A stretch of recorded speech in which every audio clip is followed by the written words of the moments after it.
नमस्कार, दीप्स किचन मराठीमध्ये मी दीपाली आपलं मनापासून स्वागत करते। चला तर मग आजच्या आपल्या रेसिपीला सुरुवात करूयात। आज मी तुम्हाला अगदी साध्या सोप्या पद्धतीने झटपट वेज पुलाव कसा करायचा ते दाखवणार आहे।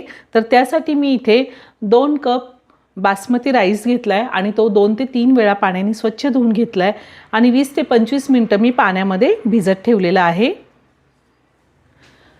एक मीडियम साईजचा कांदा मी उभे काप देऊन कट करून घेतलेला आहे। एक मीडियम साईजचा बटाटा साल काढून कट करून घेतलेला आहे। 1 वाटी वाटाणा घेतलेला आहे। एक लहान साईजचं गाजर मी असं कट करून घेतलेलं आहे। एक लहान साईजची ढोबळी मिरची कट करून घेतली। 3 ते 4 हिरव्या मिरच्या घेतलेल्या आहेत। मिरचीचं प्रमाण तुम्ही तुमच्या आवडीनुसार कमी किंवा जास्त घेऊ शकता। थोडा फ्लावर घेतलाय, तोही मी कट करून घेतलेला आहे। फरसबी घेतलेली आहे, तीही कट करून घेतली। भाज्या तुम्ही तुमच्या आवडीनुसार कुठल्याही वापरू शकता। 1 चमचा आलं लसणाची पेस्ट घेतली। 2 चमचे साजूक तूप घेतलेला आहे। 1 चमचा धने पावडर, अर्धा चमचा गरम मसाला, अर्धा चमचा जिरा पावडर, चवीनुसार मीठ लागणार आहे। अर्ध्या लिंबाचा रस घेतलाय आणि थोडी बारीक चिरलेली कोथिंबीर घेतली आहे।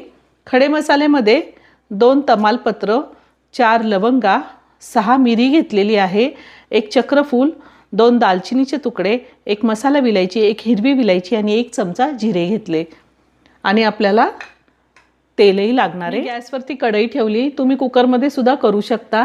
1 चमचा तेल घातले, त्यातच आपल्याला साजूक तूप घालायचे।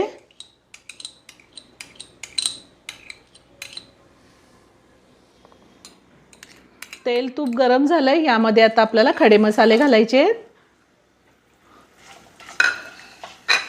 त्यातच आपण कांदा कट करून घेतलेला आहे तो घालायचा आहे। कांदा 2 मिनिटं मी परतून घेणार आहे।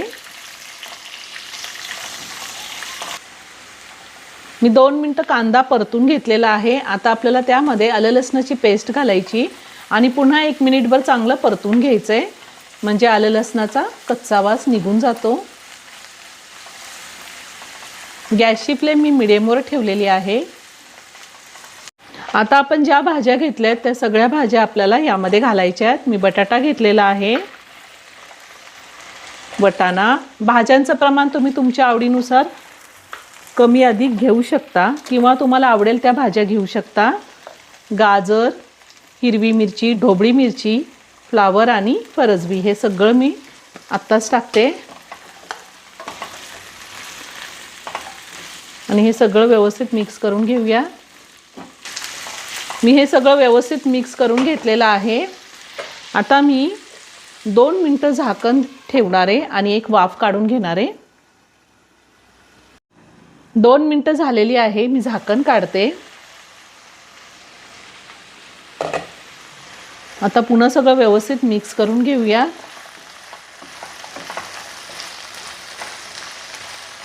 आणि ह्यामध्ये आता आपल्याला धने पावडर घालायची आहे, जिरा पावडर,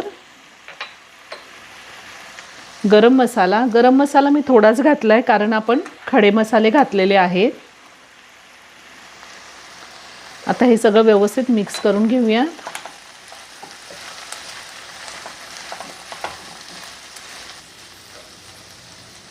आता ह्या भाज्यांमध्ये आपल्याला मीठ घालायचे। आपल्याला पुलावसाठी जितकं मीठ लागतं तेवढं घालायचे। मी साधारण 1 चमचा घातलेला आहे। आता पुन्हा सगळं व्यवस्थित मिक्स करून घेतले। ह्यामध्ये आपण जे तांदूळ भिजवून घेतलेले आहेत ते घालायचे, अगदी अलगद हाताने घालायचे, नाहीतर तांदूळ मोडू शकतो। आता मी पुन्हा सगळं व्यवस्थित मिक्स करून घेते। गॅसची फ्लेम मी मीडियमवरच ठेवलेली आहे।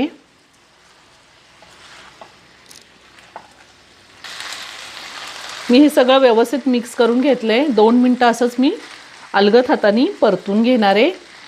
मी इथे 2 कप तांदूळ घेतलेला आहे, त्यासाठी मी 3 कप इतकं पाणी गरम करायला ठेवलेले।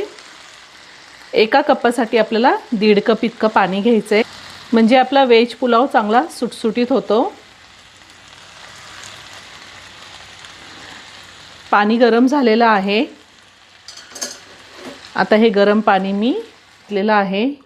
2 मिनटं मी गॅसची फ्लेम हायवर ठेवणार आहे. पुन्हा छान एक उकळी काढून घेणार आहे. 2 मिनटं झालेली आहे. आता मी गॅसची फ्लेम मीडियमवर ठेवलेली आहे. मी तांदूळ 20 ते 25 मिनटं पाण्यामध्ये भिजत ठेवला होता. त्यामुळे मी 2 कपासाठी 3 कप इतकं गरम पाणी वापरलेलं आहे. तुम्ही जर तांदूळ भिजवलेला नसेल तर 2 कप राईससाठी तुम्हाला 4 कप इतकं पाणी घ्यायचे. जर तांदूळ जुना असेल तर पाणी जास्त लागतं आणि तांदूळ जर नवीन असेल तर पाणी कमी लागतं. आता ह्यामध्ये आपल्याला लिंबाचा रस घालायचा आहे आणि पुन्हा एकदा व्यवस्थित मिक्स करून घ्यायचं आहे. अगदी अलगद हाताने मिक्स करून घ्यायचं आहे.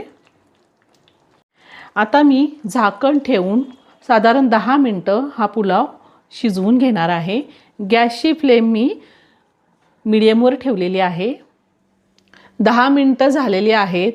10 मिनटानंतर मी गॅस बंद केला आणि 5 मिनटं असंच झाकून ठेवला होता. व्हेज पुलाव खूप छान तयार झालेला आहे. वरतून थोडी कोथिंबीर घालते आणि एका प्लेटमध्ये काढून घेते. हे पहा एकदम छान मोकळा सुटसुटीत झालेला आहे. खूप छान सुगंध येतोय. आता मी एका बाउलमध्ये काढून घेते. तयार झाला अप्रतिम चवीचा व्हेज पुलाव. तुम्ही एकदा नक्की करून पहा. व्हिडिओ जर आवडला तर व्हिडिओला लाईक आणि शेअर करायला विसरू नका. रेसिपी आवडली असेल तर कमेंट करून नक्की कळवा. पुन्हा भेटूया अशाच एका छानशा साध्या आणि सोप्या रेसिपीबरोबर. धन्यवाद.